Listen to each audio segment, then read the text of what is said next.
El plato fuerte.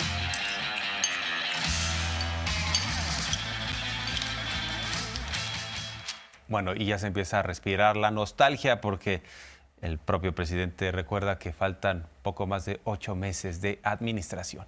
Hace un recuento, hace un balance en materia económica, dice, en promedio vamos a crecer 1.3 puntos porcentuales por año y precisamente por la pandemia, porque la pandemia significó un cierre económico pues hubo un castigo, ¿no? Y esto implicó un declive del PIB, ¿no? Pero hemos tenido crecimiento, a partir de la pandemia, crecimiento impresionante, sobre todo para lo que teníamos antes en nuestro país. Este año lo que plantea el presidente es que podría ser de 3.5%, pero a propósito de estas reflexiones y estos recuerdos de la pandemia, el presidente López Obrador revela esta información que es bastante interesante. Dice que fue el presidente del fondo de inversión de BlackRock, Larry Fink, quien en su momento le advirtió lo que iba a significar el COVID. Él tenía información que anticipaba el cierre económico mundial. Hablando de finanzas, que el presidente del fondo de inversiones más importante, BlackRock, Larry Fink, vino en el 20, platicamos,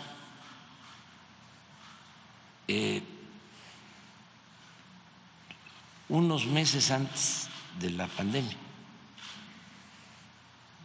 y me empezó a comentar de que se iba a agravar la situación económica por la pandemia, cuando todavía no había nada. Y me habló de que se iban a cerrar las actividades productivas, las escuelas, que no iba a haber olimpiadas, cosas así. Y apenas si teníamos nosotros un caso de unos turistas que estaban llegando a Cozumel con COVID y me quedé callado, ¿no?, escuchándolo, y sí me preocupó, pero con la esperanza de que le fallara su pronóstico. Pues no, se cumplió todo lo que pronosticó. Y quienes no le atinan son los del Banco Mundial, los del Fondo Monetario Internacional, no le atinan al crecimiento económico de México, se la pasan ahí ajustando, ¿no? Es que son ultraconservadores. Y dice el presidente, ya sabemos cómo se las gasta, dicen que este año pues va a estar muy moderado el asunto y empiezan a decir que habrá un crecimiento de 1.5, de 1.1 y ya después le van subiendo. Dice el presidente, vamos bien. ¿Por qué? Porque los motores de la economía están prendidos, la inversión pública y la inversión privada. Se cayó la economía en el mundo y en México como no se había visto en décadas. En México, desde 1933, no se había caído así la economía y ni siquiera se cayó tanto como en el 20. O sea, 100 años. Y nos levantamos, pero nadie tenía previsto que iba a suceder este hecho tan lamentable. Yo no veo nada que nos pueda afectar, nada. La economía está bien, vamos a seguir creciendo. Mi pronóstico es que vamos a crecer este año 3.5. Eso fue lo que dije del año pasado. Me gané como 2, 3 comidas, porque los economistas, los técnicos, todavía con la influencia del modelo neoliberal, son muy pesimistas. Afortunadamente, nosotros hemos crecido más que sus pronósticos. Tengo mi pronóstico de que a pesar de la pandemia, de esta terrible tragedia, vamos a lograr un crecimiento anual en el sexenio. Bueno, un crecimiento anual de el 1.5 por ahí por ciento es lo que habrá en promedio en el sexenio. Hay que tomar en cuenta el atorón que significó la pandemia no solo para México, sino para el mundo. ¿Y cómo está el superpeso? Allí lo vemos bastante fortachón en relación al dólar. Es la moneda que hoy en día más se aprecia, 16.86 pesos, un dólar estadounidense. Esto es muy importante resaltarlo porque estamos en un sistema de libre flotación, que quiere decir que el gobierno no fija el tipo de cambio y que esto es confianza en la economía. Hay algunos economistas que no les cae nada bien lo que hace la 4T y ya no saben, ¿no? Dan maromas, o sea, incluso van más allá de los libros de economistas clásicos. O sea, es clarísimo que esto está en relación a la confianza de la economía. Si no, pues no valdría nada nuestra moneda. Vale porque hay confianza. A nivel internacional se adquieren pesos porque hay confianza en México. O sea, que no le den vueltas, pero bueno, lo que pasa es que les molesta todo lo de la 4T.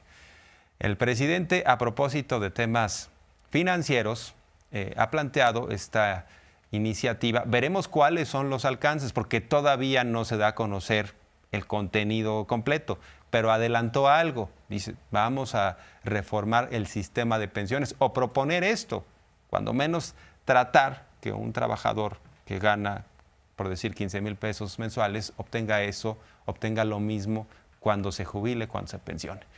Hay quienes ya empezaron a criticar esto, pues ya sabemos, ¿no? Dicen, no, esto va a presionar a las empresas, o el gobierno quiere saquear los recursos. Pues el presidente dice, de entrada no somos rateros, y hay quienes están opinando sin saber. Se refiere en este caso a una columna del periodista Sergio Sarmiento. No somos ratas, no somos corruptos. No es eso. Incluso aquí se habló sobre los afores y dijimos que no era un asunto de quién administraba la pensión, sino del monto de lo que reciben los jubilados. Aporten más los empresarios y eso los pone nerviosos, y que aporten más los trabajadores, pero lo que más nerviosos los pone es el que vayan a aportar más los empresarios. Bueno, para tranquilidad de todos, lo que vamos a hacer es que el gobierno va a ir aportando lo que no ha aportado antes, ayudando para que progresivamente se logre que el trabajador reciba, cuando se jubile, su sueldo y no la mitad. Entonces estamos haciendo un análisis de cuánto tiene que ir aportando el gobierno, ayudando hasta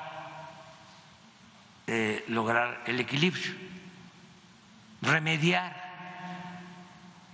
el problema que dejó el neoliberalismo, y con nombres y apellidos, Ernesto Zedillo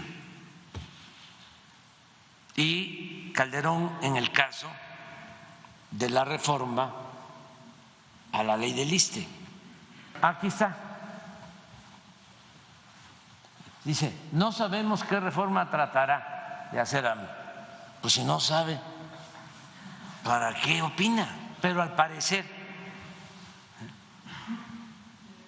quiere quedarse con el dinero de las cuentas individuales y dejarle los problemas a los gobiernos futuros. ¿Cómo me voy a quedar yo con el dinero? O sea, si no soy corrupto.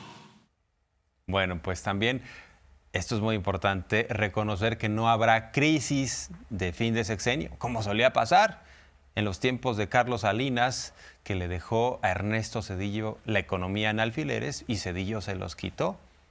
Y que nos digan si no es importante saber y reconocer la fortaleza del peso mexicano, porque en ese entonces el dólar se fue por las nubes, hay quienes tronaron, empresas mexicanas, varios empresarios, también personas que tenían sus créditos en dólares. Bueno, imagínense el castigo, porque hubo una súper devaluación. Entonces, que no nos digan, que no nos cuenten, y esto es muy importante porque como no hay endeudamiento, como hay crecimiento y hay inversión, pues no habrá crisis. O sea, no le va a dar una papa caliente López Obrador a la próxima presidenta, como solía suceder entre los presidentes neoliberales.